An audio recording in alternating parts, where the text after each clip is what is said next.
Digital nomad আজকের প্রযুক্তি নির্ভর দুনিয়ার এক নতুন পরিচয়, যেখানে চাকরি মানেই আর নির্দিষ্ট অফিস বা একঘেয়ে সময়সূচি নয়। ল্যাপটপ, নির্ভরযোগ্য ইন্টারনেট আর দক্ষতা থাকলেই পৃথিবীর যে কোনো প্রান্ত হতে পারে আপনার জন্য কর্মস্থল। দিক সৌন্দর্যের মাঝে কাজ করছে, আবার কেউ বিদেশের ব্যস্ত শহরের কফি শপে কিবোর্ডে আঙুল চালাচ্ছে। সামাজিক মাধ্যম এই জীবনকে এক স্বপ্নময় রূপে তুলে ধরে। স্বাধীনতা, ভ্রমণ, অ্যাডভেঞ্চার আর অনুপ্রেরণার গল্পে ভরপুর। কিন্তু বাস্তবতার মাটিতে দাঁড়ালে দেখা যায় অন্য চিত্র। নিয়মিত ভ্রমণ খরচ, টাইম জোনের কারণে অদ্ভুত সময়ে মিটিং, অনিশ্চিত আয়, স্থায়ী ঠিকানার অভাব এবং দীর্ঘ সময় একা থাকার কারণে মানসিক চাপ সবই এই জীবনের সঙ্গী।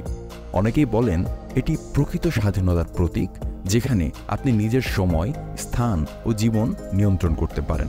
আবার অনেকে মনে করেন এটি কেবল এক চকচকে কল্পনা, যা কেবল ছবিতে সুন্দর দেখালেও বাস্তবে সবসময় সুখকর নয়।